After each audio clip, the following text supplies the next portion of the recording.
بسم اللہ الرحمن الرحیم۔ السلام علیکم ناظرین۔ ایک دفعہ جمعۃ المبارک کے دن سلطان صلاح الدین ایوبی رحمۃ اللہ علیہ کھلی کچہری کے اندر لوگوں کے مسائل حل کر رہے تھے کہ اتنے میں باہر کسی عورت کے رونے کی آواز اونچی آواز میں آنے لگی۔ جب سلطان صلاح الدین ایوبی رحمۃ اللہ علیہ کے کانوں تک اس عورت کی آواز پہنچی تو سلطان صلاح الدین ایوبی رحمۃ اللہ علیہ نے باہر کی طرف دیکھا تو کھلی کچہری کے اندر سناٹا چھا گیا اور تمام لوگوں کا رخ دروازے کی طرف ہو گیا۔ سلطان نے حکم دیا کہ ابھی جا کر باہر دیکھو کون عورت ہے اور اس کے ساتھ آخر کیا زیادتی ہوئی ہے۔ اس عورت کی آواز اتنی درد والی تھی کہ سلطان صلاح الدین ایوبی رحمۃ اللہ علیہ بہت پریشان ہو گئے۔ اس عورت کو سلطان کے سامنے حاضر کیا گیا۔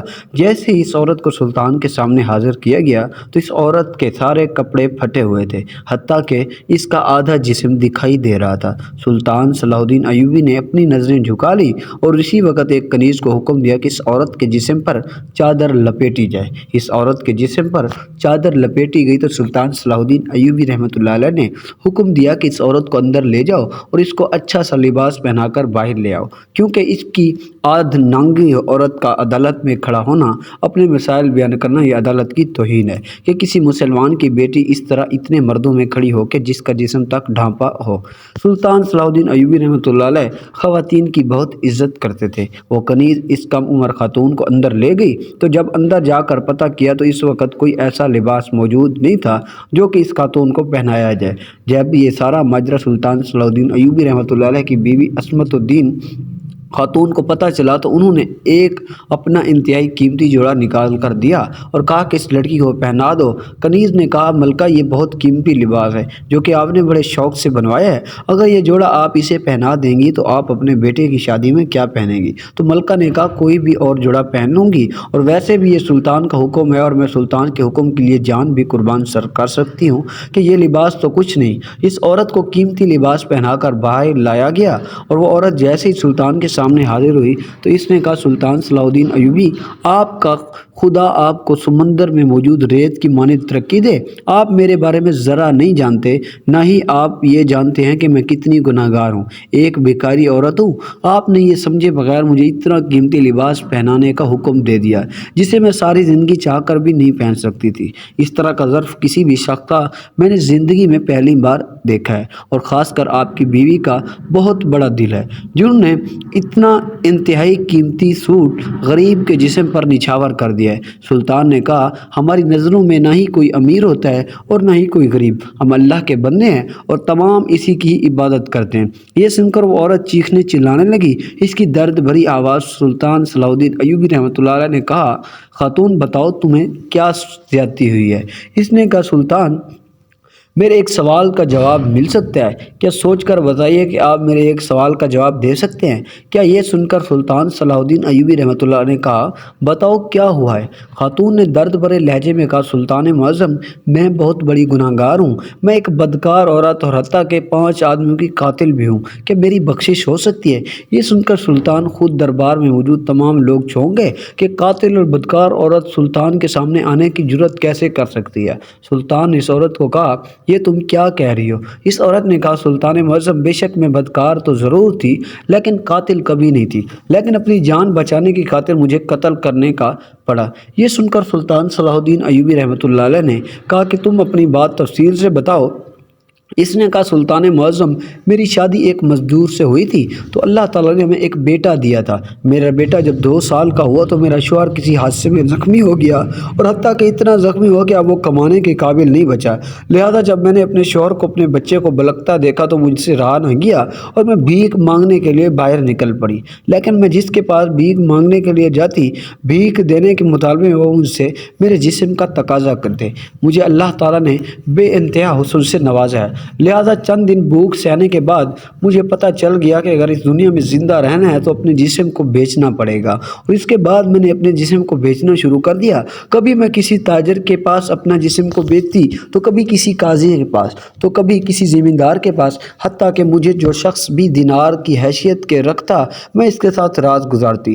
سلطان معظم ایک دن مجھے ایک وڈیرے کی طرف سے پیغام ملا، اس نے مجھے اپنے وڈیرے پر بلایا اور ڈیرے پر بلا کر کہا فلانے ڈیرے پر آ جاؤ، تمہیں میرے ساتھ ایک رات گزارنے کے بدلے 1000 دینار اور 100 سونے کے سکے دیے جائیں گے، لہذا تم ایک رات کے لیے میرے ساتھ 100 سونے کے سکوں کے لیے تیار ہو جاؤ۔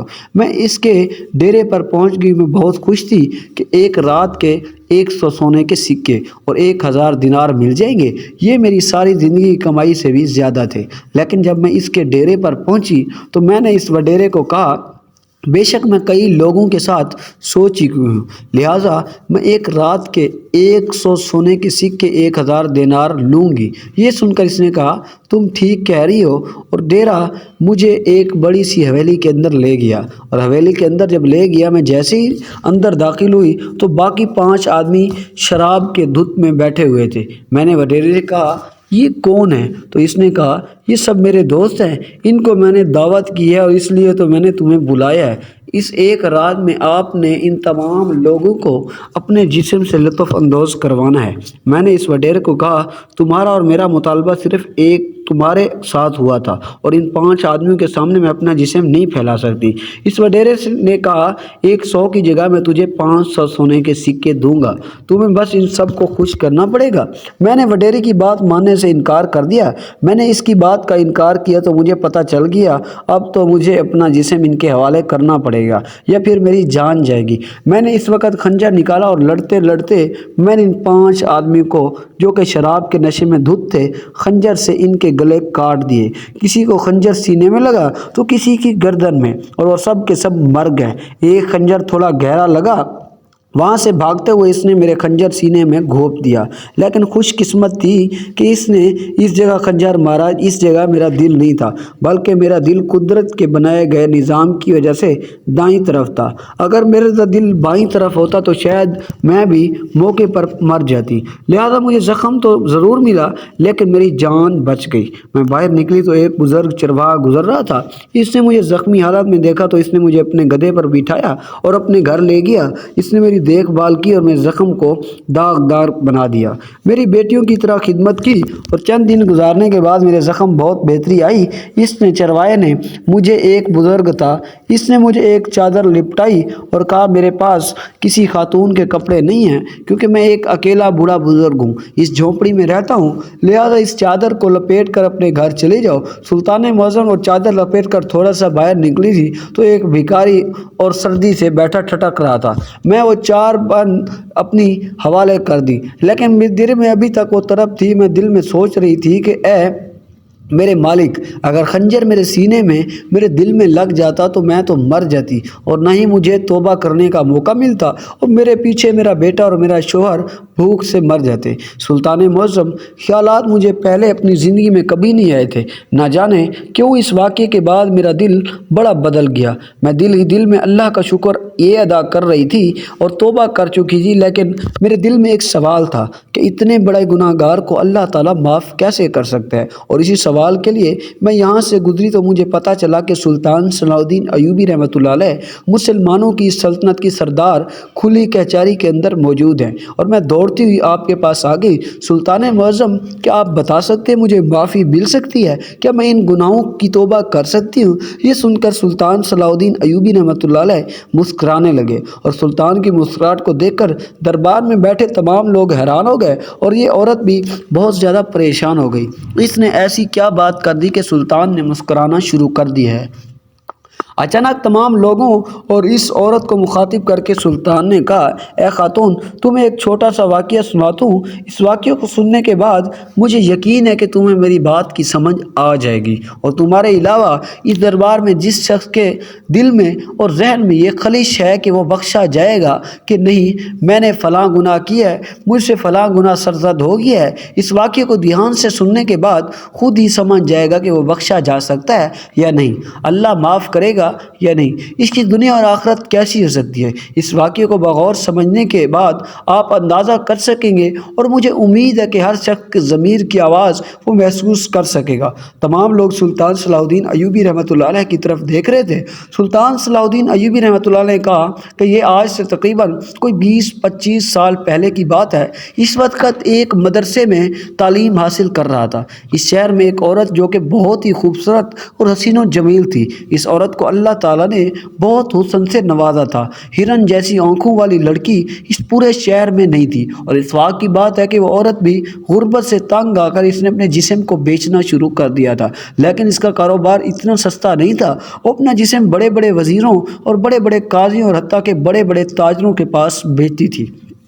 اس کے حسن کی شہرت نہ صرف مصر اور فلسطین میں پھیلی ہوئی تھی، اور بلکہ لڑکی اپنے حسن کی وجہ سے پورے عرب میں مشہور ہو گئی تھی۔ اس کے حسن کے چرچے سن کر ایک دفعہ اس کو ایک شہزادے کا خط ملا، جس میں اس نے لکھا کہ فلاں دن حج کے ایک قافلہ روانہ ہونے والا ہے، اگر تم اس قافلے کے ساتھ میرے پاس آ جاؤ تو میں تمہیں اتنی دولت سے نوازوں گا کہ تمہیں ساری زندگی کسی اور کے ساتھ سونے کی ضرورت نہیں پڑے گی۔ اس عورت کے دل میں لالچ آ گیا، اور اس نے سوچا کہ اگر ایک رات کی اتنی دولت ملے کہ میرا ہر خواب پورا ہو جائے تو یہ سودا گھاٹے کا نہیں ہے۔ اس عورت نے تیاریاں شروع کر دی۔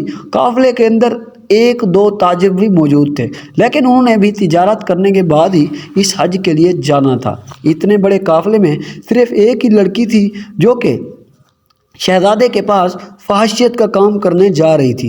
تمام لوگ راستے میں اللہم لبیک اللہم لبیک کہتے ہوئے خوشی خوشی کے ساتھ جا رہے تھے۔ کوئی کہہ رہا تھا میں جا کر اپنے اللہ سے اپنے سارے گناہوں کی معافی مانگوں گا، تو کوئی کہہ رہا تھا میں اپنے بیٹے کے لیے اس کے اچھے نصیب کی دعا کرنے جا رہا ہوں، تو کسی کے منہ سے صرف یہ الفاظ نکل رہے تھے یا اللہ میرے گناہوں کو بخش دے، میں نادم ہوں، میں شرمندہ ہوں، مجھے معاف کر دے، میری آخرت کو سنوار دے۔ سارے راستے میں اس قافلے کے اندر بس اس عورت کی باتیں ہو رہی تھی جو کہ اس دل پر لگتی رہی۔ ایک طرف وہ سوچتی کہ میں کس مقصد کے لیے جا رہی ہوں، اور وہ دوسری طرف یہ لوگ کس مقصد کے لیے جا رہے ہیں۔ ان کی باتیں اس عورت کو بہت زیادہ متاثر کر رہی تھی۔ اس خط میں اس شہزادے نے یہ لکھا کہ فلاں مقام پر میرے شیر شاہ سوار موجود ہوں گے، وہ تمہیں اس قافلے سے لے کر سیدھا حویلی میں لے جائیں گے۔ میں اس حویلی کے اندر ایک دن کے اندر پہنچ جاؤں گا، اور حویلی کے اندر ہی اپنی رات رنگین کریں گے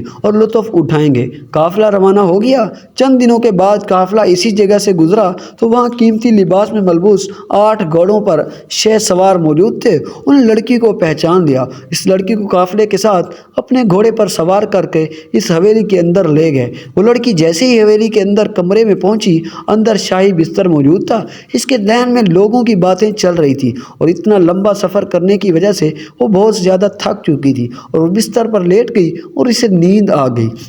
اس نے نیند میں دیکھا اس کے بائیں کی طرف ایک اپنی ہاتھ میں چھڑی لیے کھڑا ہے، اور اس چھڑی سے روشنی روشنی نور ہی نور نکل رہا ہے، اور اس نور سے سارا کمرہ روشن ہو گیا ہے۔ جبکہ دوسری طرف وہ دیکھتی ہے تو اس کا جسم نابرداشت کرنے والی آگ میں جھلس رہا ہے، اور وہ خود کو آگ سے بچانے کی بہت کوشش کر رہی ہے۔ وہ دوڑتی ہے، آگ کے پیچھے پیچھے چلتی ہے۔ اچانک وہ ایک گہری کھائی میں جا گرتی ہے، جہاں بڑے بڑے سانپ بچھو وغیرہ نظر آتے ہیں، تو وہ چیخنا چلانا شروع کر دیتی ہے۔ اچانک کسی دہشت کے ساتھ اپنے سارے جسم پر پسینے کو محسوس کرتی ہے، اور اس کی آنکھ کھل گئی۔ وہ بہت پریشان ہو گئی، اس کے دل کی دھڑکن تیز ہو گئی، اور اس نے اس وقت اپنا قیمتی سامان اپنے ساتھ لیا اور باہر نکلی تو دیکھا کہ ایک حویلی کے پاس ایک اونٹ والا کھڑا تھا۔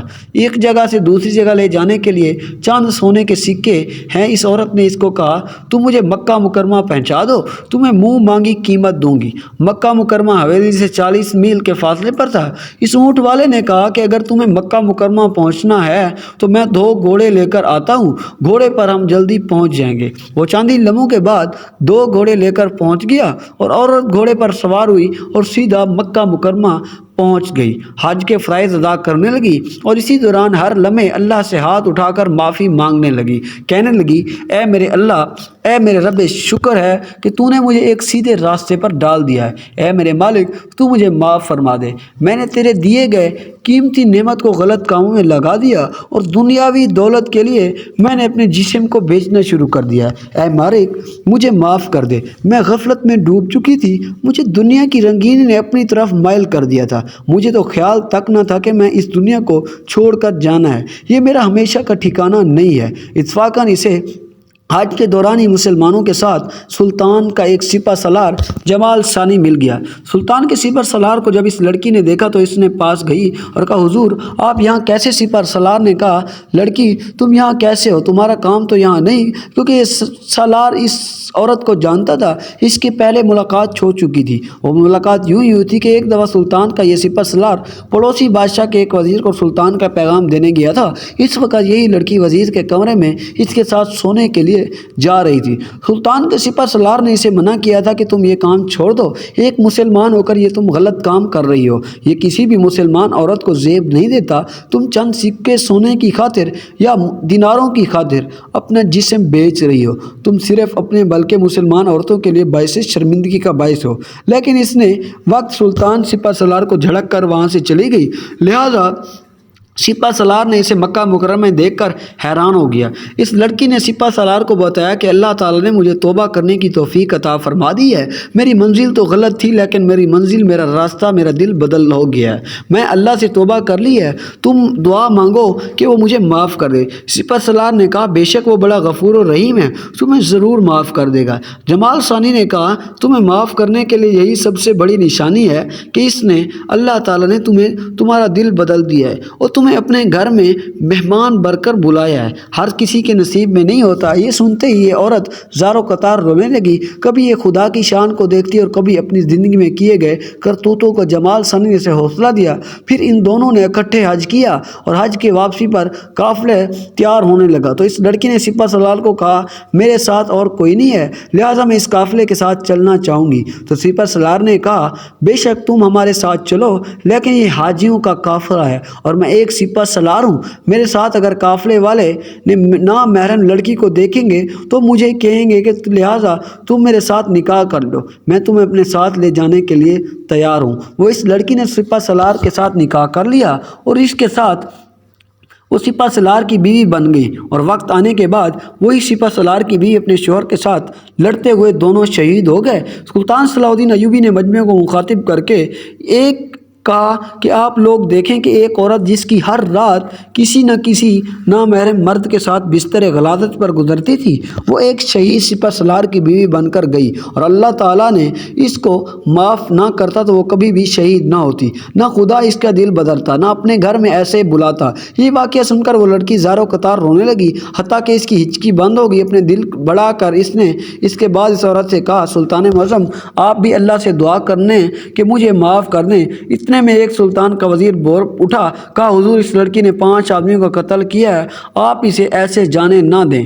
سلطان صلاح الدین ایوبی رحمۃ اللہ علیہ نے کہا اے وزیر یہ بات تم بھی جانتے ہو کہ اس لڑکی نے مردوں پر حملہ کیا ہے جب کو اس کے اپنی جان کا خطرہ تھا، اور اپنی جان بچانے کے بدلے اگر حملہ آور کو قتل کیا جائے تو اس کے بدلے میں کوئی قصاص نہیں ہوتا، لہذا اس عورت پر کوئی قصاص یا گناہ نہیں ہے، اس لیے اس عورت کو بغیر کوئی سزا سنائے سلطان صلاح الدین ایوبی رحمۃ اللہ علیہ نے عدالت سے رخصت کر دیا۔ اور کہتے ہیں کہ وہ عورت بعد میں اتنی نیک وکار بن گئی کہ بڑے بڑے عالم اس کا بڑے بڑے ادب سے ذکر کرتے تھے۔ اکثر لوگ کہا کرتے ہیں کہ اگر دنیا میں کسی اجنبی عورت یا جنتی عورت کو دیکھنا ہے اس سے بہتر شکل نہیں ہو سکتی، کیونکہ وہ بہت زیادہ پرہیزگار بن چکی تھی، پردے دار بن چکی تھی۔ بس جب اللہ تعالیٰ کسی کو ہدایت دے دے تو پھر اس کا دامن تھام لیتا ہے۔ انسان خطا کار ہے، انسان خطا کا پتلا ہے، انسان اپنی زندگی میں بے شمار ایسے گناہ کر بیٹھتا ہے، لیکن جب اللہ تعالیٰ اسے ہدایت دے دیتا تو اسے اپنے تمام گناہوں پر شرمندگی ہوتی ہے، اور یہ رو رو کر اللہ تعالیٰ سے اپنی زندگی میں کیے گئے سیاہ اعمالوں کی معافی مانگتا ہے، تو اللہ تعالیٰ اسے سچے دل سے سچی نیت سے توبہ کرنے والے کی توبہ قبول فرما کر اسے معاف کر دیتا ہے۔ اور یہی دنیا آخرت کی سب سے بڑی کامیابی ہے، جسے اللہ معاف کر دے وہ راہ حق کا مسافر بن جائے تاکہ دنیا اور آخرت دونوں جہانوں میں سرخرو ہو سکے۔ آپ سے گزارش ہے اس ویڈیو کو ضرور لائک کیجیے گا اور چینل کو بھی ضرور سبسکرائب کیجیے گا اس طرح کی مزید ویڈیوز کے لیے۔ جزاک اللہ۔